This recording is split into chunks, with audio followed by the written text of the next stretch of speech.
Ratio and proportion, ये एक ऐसा चैप्टर है जिसकी मदद से आप बहुत सी वेराइटीज के क्वेश्चंस को आसानी से निकाल सकते हैं। आइए जानते हैं कि रेशो होता क्या है। देखिए, रेशो का साइन होता है डबल डॉट, ठीक है। रेशो होता क्या है, जैसे मान लीजिए आपको दो नंबर्स दिए हैं, ए दिया है 30 और बी दिया है आपको 40, ठीक है।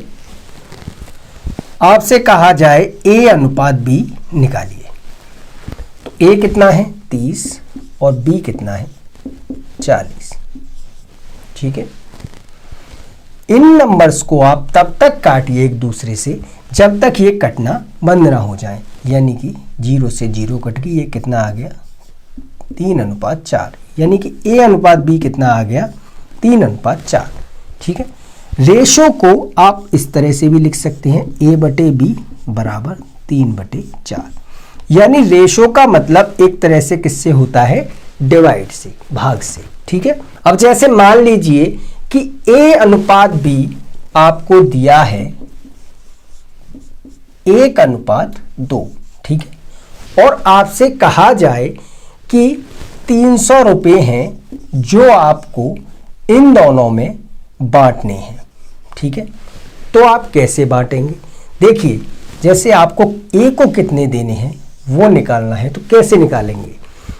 ए को देने हैं तो कैसे निकालेंगे?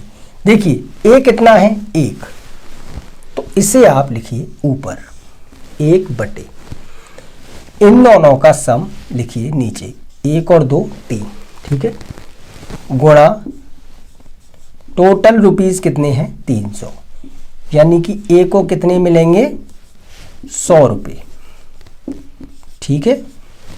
अब बी को कितने मिलेंगे? बी को आप चाहें तो इसी तरह से निकाल सकते हैं, यानी कितना 2/3 गुणा टोटल रुपीस 300, ये 100 बार यानी कितने 200, या फिर आप इस तरह से भी निकाल सकते थे। देखिए, टोटल रुपीस कितने थे, वो थे 300, ए को कितने मिले, वो मिले हैं 100, तो बी को कितने मिलेंगे, इसे इसमें से घटा दीजिए, तो बी को कितने मिलेंगे 200 रुपये, ठीक है।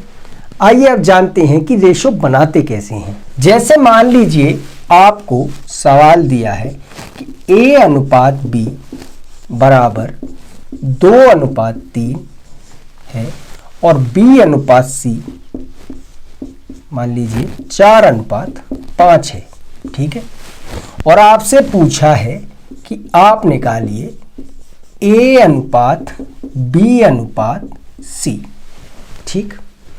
तो कैसे निकालेंगे? देखिए, इसके दो तरीके होते हैं निकालने के। पहले आप पहला तरीका समझिए। देखिए, यहां आपको कॉमन क्या दिख रहा है? देखिए, बी यहां भी है और बी यहां भी है या नहीं? पर बी के सामने यहां क्या है 3 और यहां क्या है 4, तो इन नंबर्स को आप बराबर कर लीजिए। कैसे? देखिए, 3 और 4 का आप लीजिए एलसीएम, कितना होता है? एलसीएम कैसे लेते हैं? 3 और 4, यानी कि 2 से भाग किया 3 2 3 1 3 1 1, 3 दूनी 6 दूनी 12, ठीक है। एलसीएम क्या आ गया 12, यानी कि आपको इस नंबर को और इस नंबर को दोनों को आपको क्या बनाना है 12, ठीक है। अब 12 कैसे बनाएं? देखिए, अगर हम इसमें 3 से गुणा कर दें और इसमें हम 4 से गुणा कर दें तो ये 12 हो जाएगा। देखिए, 3 चौक 12 और 4 तिया 12 हो जाएगा, यानी गुणा इसमें भी होगा और गुणा इसमें भी होगा, ठीक है। जब भी गुणा होता है तो सभी नंबर्स में होता है, ये बात ध्यान रखना। यानी आपको ए अनुपात बी अनुपात सी निकालना है, ठीक है। पहले आप इसे लिख लीजिए यहाँ, ये कितना हो गया 4 दूनी 8, ये 4 तिया 12, ठीक है। ये कितना हो गया 4 तिया 12, 5 तिया 15। देखिए, ये दोनों नंबर एक जैसे हो गए, ये वाले हो गए। यानी कि ए के सामने क्या हो गया अब 8, बी के सामने 12, सी के सामने 15। यानी कि ए रेशो बी रेशो सी कितना आ गया 8 रेशो 12 रेशो 15। ठीक है, आइए अब दूसरा तरीका देखते हैं। दूसरे तरीके में आपको क्या करना है, देखिए ए अनुपात बी आपको दिया है 2:3, ए अनुपात बी 2:3 और बी अनुपात सी 4:5। ठीक है, आपको क्या करना है, ए यहां लिखिए, बी यहां लिखिए और सी यहां लिखिए। ठीक है, इनके बीच में रेशो लगा दीजिए। ठीक है, अब ए अनुपात बी कितना है 2:3, तो 2:3 और बी अनुपात सी कितना है 4:5, यहां लिख दीजिए दूसरी लाइन में। ठीक है, अब लाइन बना दीजिए। अब देखिए यहां पे ये जगह खाली है और यहां पे ये जगह खाली है, तो यहां आपको क्या लिखना है, देखिए आखिर में जो नंबर है उसी नंबर को आगे खींच दीजिए, यानी कि यहां पे 3 लिख दीजिए। ठीक, और यहां पे क्या नंबर लिखना है, जो नंबर शुरुआत में आया है उसी नंबर को यहां लिख दीजिए। ठीक, अब इन नंबर्स का गुणा कर दीजिए आपस में, यानी 4 दूनी 8, 12, 15। यानी कि ए अनुपात बी अनुपात सी कितना आ गया 8:12:15। ये हो गया आपका आंसर। आइए एक और एग्जांपल लेते हैं। अब जैसे मान लीजिए आपको ए अनुपात बी 1:2, बी अनुपात सी 3:4, सी अनुपात डी 2:1 दिया है। ठीक है, आपसे पूछा है कि ए अनुपात बी अनुपात सी अनुपात डी। देखिए जब आपसे 4 डिजिट का पूछा है तो आप पहले वाले तरीके से नहीं निकाल सकते, वहां आपको प्रॉब्लम हो सकती है, तो आप हमेशा दूसरे वाले तरीके से ही निकालें। यानी कि यहां आपने ए लिखा, यहां बी, यहां सी और यहां डी। ठीक, इनके बीच में रेशो लगा लिया। ठीक, अब ए अनुपात बी कितना है 1:2, तो 1:2, बी अनुपात सी 3:4, यानी अगली लाइन में 3:4। ठीक, अब सी अनुपात डी कितना है 2:1, यानी 2:1। ठीक है, यहां रेशो लगा दीजिए, यहां रेशो लगाया, यहां रेशो लगाया। अब देखिए यहां आखिर में क्या नंबर है 2, तो 2 को यहां लिख दीजिए और 2 को यहां लिख दीजिए। यहां क्या है 4, तो 4 को यहां लिख दीजिए और यहां 3, इधर यहां 2 और यहां 2। ठीक, अब लाइन बनाइए, अब इनका गुणा कर दीजिए आपस में, यानी कि 2 तिया 6 एकम 6, 3 दूनी 6 दूनी 12, 4 दूनी 8 दूनी 16, 4 दूनी 8 एकम 8। ठीक है, मैं इधर लिख देता हूं, यानी कि ए अनुपात बी अनुपात सी अनुपात डी कितना आया, वो आया 6:12:16, 6:12:16:8। देखिए अभी ये नंबर्स, सभी नंबर्स किससे कट रहे हैं 2 से कट रहे हैं, तो 2 से सभी में भाग कर दीजिए, यानी कितनी बार, ये 3, ये 6, ये 8 और ये 4। यानी कि ए अनुपात बी अनुपात सी अनुपात डी कितना आएगा, वो आएगा 3:6:8:4, यानी कि ये हो गया आपका आंसर। तो इस तरीके से आप बड़े से बड़े रेशियो को आसानी से निकाल सकते हैं। आइए अब क्वेश्चंस करते हैं। देखिए क्वेश्चन दिया है, यदि 6a बराबर 11b बराबर 7c है तो a अनुपात b अनुपात c निकालें। ये क्वेश्चन CGL 2017 में पूछा जा चुका है। यानी आपको दिया क्या है, 6a बराबर 11b बराबर 7c। ठीक है, अब आपको इस क्वेश्चन को सॉल्व कैसे करना है ये देखिए यहां जो नंबर्स दिए हैं आप उनका क्या लीजिए, एलसीएम लीजिए। एलसीएम यानी 6, 11, 7। 2 से काटिए 3, 11, 7। 3 से 1, 11, 7। 1, 11, 1 यानी 11, 1, 1, 1। ठीक है, यानी एलसीएम कितना आया, देखिए 7 × 21 दूनी 42 गुणा 21। आप इसे ऐसे ही लिखा रहने दें। अब ये जो नंबर्स लिख रहे हैं इनके नीचे एलसीएम को लिख दीजिए, यानी 42 गुणा 11 बराबर 11b बटे 42 गुणा 11 87 बटे 42 गुणा 11।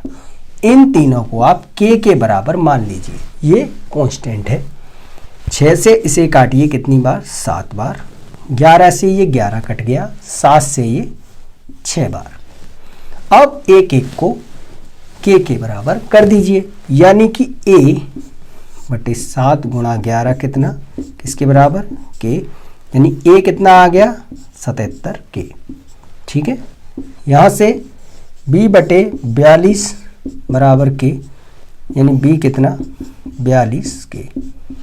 ठीक, c बटे 11 छींग 66, यहाँ लिख दीजिए 6 गुणा 11 बराबर के, यानी कि c कितना आ जाएगा गुणा करके 66 के।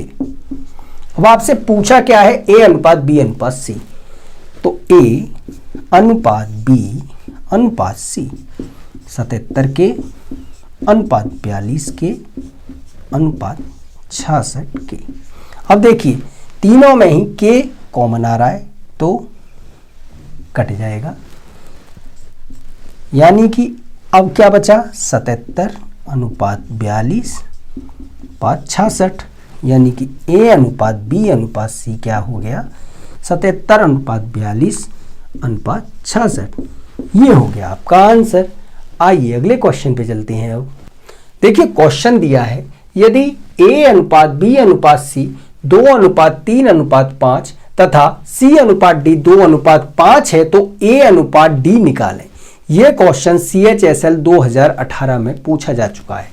देखिए आपको दिया है a ratio b ratio c कितना है 2 रेशो 3 रेशो 5। ठीक है, और c रेशो d दिया है 2 रेशो 5। ठीक है, मैंने आपको पहले वाले तरीके में जिससे रेशो निकालते हैं उसमें बताया था आपको क्या देखना है। यहाँ देखिए c है और यहाँ c है, दोनों में c आ रहा है तो आप इन दोनों नंबर्स को सेम कर लीजिए। सेम कब करेंगे, देखिए एलसीएम लीजिए, 2 का और 5 का एलसीएम क्या होता है 10। तो इसे 10 बनाना है आपको और इसे भी 10 बनाना है। कैसे बनाएं, इसमें हम अगर 5 का गुणा कर दें और इसमें 2 का गुणा कर दें तो बन जाएगा, यानी ये क्या हो जाएगा 2 दूनी 4 अनुपात 6 अनुपात 10। यहाँ क्या हो जाएगा 10 अनुपात 25। ठीक है, यानी कि हम देखें तो a अनुपात b अनुपात c अनुपात d क्या हो गया 4 अनुपात 6 अनुपात 10 अनुपात 25, यही हो जाएगा। अब आपसे क्वेश्चन में क्या पूछा है, क्वेश्चन में पूछा है a अनुपात d, तो a कितना है 4 और d कितना है 25, यानी 4 अनुपात 25, ये हो जाएगा आपका आंसर। आइए एक और एग्जांपल लेते हैं। देखिए क्वेश्चन दिया है 3 संख्या 1 अनुपात 2 अनुपात 3 के अनुपात में है और उनके घनों का योग 4500 है तो सबसे छोटी संख्या बताएं। ये क्वेश्चन भी आपसे CGL 2016 में पूछा जा चुका है। 3 संख्याएं आपसे दी हैं 1 अनुपात 2 अनुपात 3, तो आप 3 संख्याएं मान लीजिए A, B और C। ठीक है, आपने मान ली। इनका अनुपात आपको दिया है कितना 1 अनुपात 2 अनुपात 3। ठीक है, देखिए इसे हम ऐसे लिख सकते हैं और करके 1x 2x 3x, क्योंकि देखिए तीनों में ही x आ रहा है तो ये कट जाएगा तो यही आएगा, कोई फर्क नहीं पड़ेगा। अब आपसे आगे कहा है और उनके घनों का योग, घनों का योग मतलब इनका क्यूब 4500 है, यानी कि 1x का क्यूब, 2x का क्यूब, 3x का क्यूब कितना है 4500। ठीक, एक का क्यूब एक होता है, x का x क्यूब, 2 का क्यूब 8 x क्यूब, 3 का क्यूब 27 x क्यूब बराबर 4500। ठीक है, अब 27 और 7 कितने होते हैं, 27 और 3 होते हैं 30 और 5 35 और 1 36 x क्यूब बराबर 4500। x क्यूब क्या हो जाएगा, ये 4500 बटे 36 को आप नीचे ले जाइए, इसके 9 से 4 बार, 9 से 500 बार। ठीक है, 2 से ये 2 बार, 2 से ये 250, 2 से ये 125 बार, यानी x क्यूब कितना आ गया, वो आ गया 125। अब इसका आप क्यूब रूट लेंगे तो क्या आ जाएगा, 125 किसका क्यूब होता है 5 का, यानी कि x कितना आ गया, x आ गया 5। ठीक है, x जब 5 आ गया तो आपसे आगे क्या पूछा है, तो सबसे छोटी संख्या बताएं। देखिए यहां सबसे छोटा नंबर कौन सा है, सबसे छोटा नंबर है a, यानी सबसे छोटी संख्या क्या होगी 1x, यानी 1 गुणा x की जगह 5 रख दीजिए तो a क्या हो गया 5, यानी सबसे छोटा नंबर क्या होगा a, कितना होगा 5। ये हो गया आपका आंसर। तो आज मैंने आपको रेशो का बेसिक सिखाया। अगर वीडियो आपको अच्छा लगा चैनल को सब्सक्राइब करें और कमेंट करके जरूर बताएं। तब तक मैं आपसे मिलता हूं अगले वीडियोस में, तब तक के लिए धन्यवाद।